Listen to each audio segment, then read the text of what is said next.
سمع و بصر نے مولانا سید ابوالعلا مودودی رحمت اللہ علیہ کی مشہور تفسیر تفہیم القرآن کی 6 جلدوں کو 6 آڈیو سی ڈی MP3 کی شکل میں تیار کیا ہے۔ بسم اللہ الرحمن الرحیم، اللہ کے نام سے جو رحمان اور رحیم ہے۔ أَلَمْ تَرَ إِلَى الَّذِي حَاجَّ إِبْرَاهِيمَ فِي رَبِّهِ أَنْ آتَاهُ اللَّهُ الْمُلْكَ إِذْ قَالَ إِبْرَاهِيمُ رَبِّيَ الَّذِي يُحْيِي وَيُمِيتُ قَالَ أَنَا أُحْيِي وَأُمِيتُ قال إبراهيم فإن الله يأتي بالشمس من المشرق فأت بها من المغرب فبهت الذي كفر والله لا يهدي القوم الظالمين۔ کیا تم نے اس شخص کے حال پر غور نہیں کیا جس نے ابراہیم سے جھگڑا کیا تھا؟ جھگڑا اس بات پر کہ ابراہیم کا رب کون ہے، اور اس بنا پر کہ اس شخص کو اللہ نے حکومت دے رکھی تھی۔ جب ابراہیم نے کہا میرا رب وہ ہے جس کے اختیار میں زندگی اور موت ہے، تو اس نے جواب دیا زندگی اور موت میرے اختیار میں ہے۔ ابراہیم نے کہا اچھا، اللہ سورج کو مشرق سے نکالتا ہے، تو ذرا اسے مغرب سے نکال لا۔ یہ سن کر وہ منکر حق ششدر رہ گیا، مگر اللہ ظالموں کو راہ راست نہیں دکھایا کرتا۔ کیا تم نے اس شخص کے حال پر غور نہیں کیا؟ اوپر دعویٰ کیا گیا تھا کہ مومن کا حامی و مددگار اللہ ہوتا ہے اور وہ اسے تاریکیوں سے روشنی میں نکال لاتا ہے، اور کافر کے مددگار طاغوت ہوتے ہیں اور وہ اسے روشنی سے تاریکیوں کی طرف کھینچ لے جاتے ہیں۔ اب اسی کی توضیح کے لیے 3 واقعات مثال کے طور پر پیش کیے جا رہے ہیں۔ ان میں سے پہلی مثال ایک ایسے شخص کی ہے جس کے سامنے واضح دلائل کے ساتھ حقیقت پیش کی گئی اور وہ اس کے سامنے لاجواب بھی ہو گیا، مگر چونکہ اس نے طاغوت کے ہاتھ میں اپنی نکیل دے رکھی تھی، اس لیے وضوح حق کے بعد بھی وہ روشنی میں نہ آیا اور تاریکیوں ہی میں بھٹکتا رہ گیا۔ بعد کی 2 مثالیں 2 ایسے اشخاص کی ہیں جنہوں نے اللہ کا سہارا پکڑا تھا، سو اللہ ان کو تاریکیوں سے اس طرح روشنی میں نکال لایا کہ پردہ غیب میں چھپی ہوئی حقیقتوں تک کا ان کو عینی مشاہدہ کرا دیا۔ جس نے ابراہیم سے جھگڑا کیا تھا، اس شخص سے مراد نمرود ہے جو حضرت ابراہیم علیہ السلام کے وطن عراق کا بادشاہ تھا۔ جس واقعے کا یہاں ذکر کیا جا رہا ہے اس کی طرف کوئی اشارہ بائبل میں نہیں ہے، مگر تلمود میں یہ پورا واقعہ موجود ہے اور بڑی حد تک قرآن کے مطابق ہے۔ اس میں بتایا گیا ہے کہ حضرت ابراہیم علیہ السلام کا باپ نمرود کے ہاں سلطنت کے سب سے بڑے عہدیدار یعنی chief officer of the state کا منصب رکھتا تھا۔ حضرت ابراہیم علیہ السلام نے جب کھلم کھلا شرک کی مخالفت اور توحید کی تبلیغ شروع کی اور بت خانے میں گھس کر بتوں کو توڑ ڈالا، تو ان کے باپ نے خود ان کا مقدمہ بادشاہ کے دربار میں پیش کیا اور پھر وہ گفتگو ہوئی جو یہاں بیان کی گئی ہے، اور اس بنا پر کہ اس شخص کو اللہ نے حکومت دے رکھی تھی۔ یعنی اس جھگڑنے میں جو بات مابہن نزاع تھی وہ یہ تھی کہ ابراہیم اپنا رب کس کو مانتے ہیں، اور یہ نزاع اس وجہ سے پیدا ہوئی تھی کہ اس جھگڑنے والے شخص یعنی نمرود کو خدا نے حکومت عطا کر رکھی تھی۔ ان 2 فقروں میں جھگڑے کی نوعیت کی طرف جو اشارہ کیا گیا ہے اس کو سمجھنے کے لیے حسب ذیل حقیقتوں پر نگاہ رہنی ضروری ہے۔ 1، قدیم ترین زمانے سے آج تک تمام مشرک سوسائٹیوں کی یہ مشترک خصوصیت رہی ہے کہ وہ اللہ تعالیٰ کو رب الارباب اور خدائے خدائیگان کی حیثیت سے تو مانتے ہیں، مگر صرف اسی کو رب اور تنہا اسی کو خدا اور معبود نہیں مانتے۔ 2، خدائی کو مشرکین نے ہمیشہ 2 حصوں میں تقسیم کیا ہے، ایک فوق الفطری یعنی سپر نیچرل خدائی جو سلسلہ اسباب پر حکمران ہے اور جس کی طرف انسان اپنی حاجات اور مشکلات میں دستگیری کے لیے رجوع کرتا ہے۔ اس خدائی میں وہ اللہ تعالیٰ کے ساتھ ارواح اور فرشتوں اور جنوں اور سیاروں اور دوسری بہت سی ہستیوں کو شریک ٹھہراتے ہیں، ان سے دعائیں مانگتے ہیں، ان کے سامنے مراسم میں پرستش بجا لاتے ہیں اور ان کے آستانوں پر نظر و نیاز پیش کرتے ہیں۔ دوسری تمدنی اور سیاسی معاملات کی خدائی یعنی حاکمیت جو قوانین حیات مقرر کرنے کی مجاز اور اطاعت امر کی مستحق ہو اور جسے دنیاوی معاملات میں فرمانروائی کے مطلق اختیارات حاصل ہوں۔ اس دوسری قسم کی خدائی کو دنیا کے تمام مشرکین نے قریب ہر زمانے میں اللہ تعالیٰ سے سلب کر کے یا اس کے ساتھ شاہی خاندانوں اور مذہبی پروہتوں اور سوسائٹی کے اگلے پچھلے بڑوں میں تقسیم کر دیا ہے۔ اکثر شاہی خاندان اسی دوسرے معنی میں خدائی کے مدعی ہوئے ہیں اور اسے مستحکم کرنے کے لیے انہوں نے بالعموم پہلے معنی والی خداؤں کی اولاد ہونے کا دعویٰ کیا ہے، اور مذہبی طبقے اس معاملے میں ان کے ساتھ شریک سازش رہے ہیں۔ 3، نمرود کا دعوی خدائی بھی اسی دوسری قسم کا تھا۔ وہ اللہ تعالیٰ کے وجود کا منکر نہ تھا۔ اس کا دعویٰ یہ نہیں تھا کہ زمین و آسمان کا خالق اور کائنات کا مدبر وہ خود ہے۔ اس کا کہنا یہ نہیں تھا کہ اسباب عالم کے پورے سلسلے پر اسی کی حکومت چل رہی ہے، بلکہ اسے دعویٰ اس امر کا تھا کہ اس ملک عراق کا اور اس کے باشندوں کا حاکم مطلق میں ہوں، میری زبان قانون ہے، میرے اوپر کوئی بالا تر اقتدار نہیں ہے جس کے سامنے میں جواب دہ ہوں، اور عراق کا ہر وہ باشندہ باغی و غدار ہے جو اس حیثیت سے مجھے اپنا رب نہ مانے یا میرے سوا کسی اور کو رب تسلیم کرے۔ 4، ابراہیم علیہ السلام نے جب کہا کہ میں صرف ایک رب العالمین ہی کو خدا اور معبود اور رب مانتا ہوں اور اس کے سوا سب کی خدائی اور ربوبیت کا قطعی طور پر منکر ہوں، تو سوال صرف یہی پیدا نہیں ہوا کہ قومی مذہب اور مذہبی معبودوں کے بارے میں ان کا یہ نیا عقیدہ کہاں تک قابل برداشت ہے، بلکہ یہ سوال بھی اٹھ کھڑا ہوا کہ قومی ریاست اور اس کے مرکزی اقتدار پر اس عقیدے کی جو زد پڑتی ہے اسے کیوں کر نظر انداز کیا جا سکتا ہے۔ یہی وجہ ہے کہ حضرت ابراہیم علیہ السلام جرم بغاوت کے الزام میں نمرود کے سامنے پیش کیے گئے۔ یہ سن کر وہ منکر حق ششدر رہ گیا۔ اگرچہ حضرت ابراہیم علیہ السلام کے پہلے فقرے ہی سے یہ بات واضح ہو چکی تھی کہ رب اللہ کے سوا کوئی دوسرا نہیں ہو سکتا، تاہم نمرود اس کا جواب ڈھٹائی سے دے گیا، لیکن دوسرے فقرے کے بعد اس کے لیے مزید ڈھٹائی سے کچھ کہنا مشکل ہو گیا۔ وہ خود بھی جانتا تھا کہ آفتاب و مہتاب اسی خدا کے زیر فرمان ہے جس کو ابراہیم علیہ السلام نے رب مانا ہے۔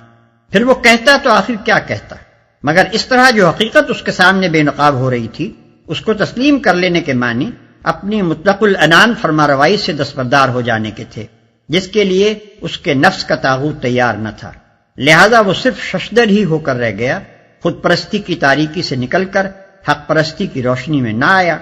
اگر اس طاغوت کے بجائے اس نے خدا کو اپنا ولی و مددگار بنایا ہوتا تو اس کے لیے حضرت ابراہیم علیہ السلام کی اس تبلیغ کے بعد راہ راست کھل جاتی۔ تلمود کا بیان ہے کہ اس کے بعد اس بادشاہ کے حکم سے حضرت ابراہیم علیہ السلام قید کر دیے گئے، 10 روز تک وہ جیل میں رہے۔ پھر بادشاہ کی کونسل نے ان کو زندہ جلانے کا فیصلہ کیا اور ان کے آگ میں پھینکے جانے کا وہ واقعہ پیش آیا جو سورہ انبیاء رکوع 5، العنکبوت رکوع 2، 3 اور الصافات رکوع 4 میں بیان ہوا ہے۔ أَوْ كَالَّذِي مَرَّ عَلَى قَرْيَةٍ وَهِيَ خَاوِيَةٌ عَلَى عُرُوشِهَا قَالَ أَنَّىٰ يُحْيِي هَٰذِهِ اللَّهُ بَعْدَ مَوْتِهَا فَأَمَاتَهُ اللَّهُ 100 عَامٍ ثُمَّ بَعَثَهُ قَالَ كَمْ لَبِثْتَ قَالَ لَبِثْتُ يَوْمًا أَوْ بَعْضَ يَوْمٍ قال بل لبثت 100 عام فانظر إلى طعامك وشرابك لم يتسنه وانظر إلى حمارك ولنجعلك آية للناس وانظر إلى العظام كيف ننشزها ثم نكسوها لحما فلما تبين له قال أعلم أن الله على كل شيء قدير۔ یا پھر مثال کے طور پر اس شخص کو دیکھو جس کا گزر ایک ایسی بستی پر ہوا جو اپنی چھتوں پر اوندھی گری پڑی تھی۔ اس نے کہا یہ آبادی جو ہلاک ہو چکی ہے اسے اللہ کس طرح دوبارہ زندگی بخشے گا؟ اس پر اللہ نے اس کی روح قبض کر لی اور وہ 100 برس تک مردہ پڑا رہا۔ پھر اللہ نے اسے دوبارہ زندگی بخشی اور اس سے پوچھا بتاؤ کتنی مدت پڑے رہے ہو؟ اس نے کہا 1 دن یا چند گھنٹے رہا ہوں گا۔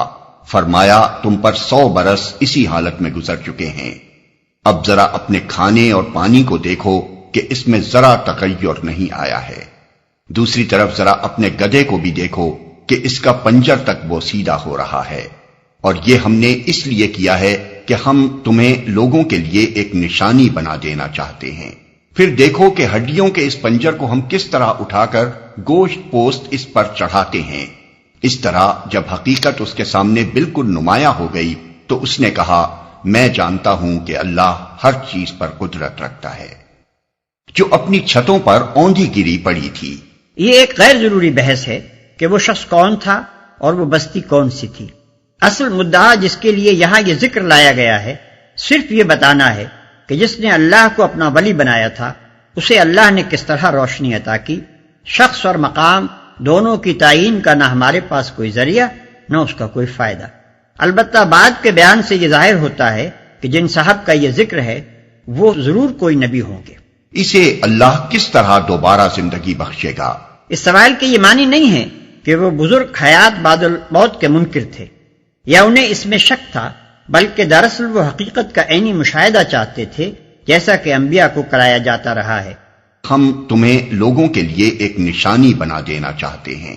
ایک ایسے شخص کا زندہ پلٹ کر آنا جسے دنیا 100 برس پہلے مردہ سمجھ چکی تھی، خود اس کو اپنے ہم اثروں میں ایک جیتی جاگتی نشانی بنا دینے کے لیے کافی تھا. وَإِذْ قَالَ إِبْرَاهِيمُ رَبِّ أَرِنِي كَيْفَ تُحْيِي الْمَوْتَى قَالَ أَوَلَمْ تُؤْمِنْ قَالَ بَلَى وَلَكِنْ لِيَطْمَئِنَّ قَلْبِي قَالَ فَخُذْ أَرْبَعَةً مِّنَ الطَّيْرِ فَصُرْهُنَّ إِلَيْكَ ثُمَّ اجْعَلْ عَلَى كُلِّ جَبَلٍ مِّنْهُنَّ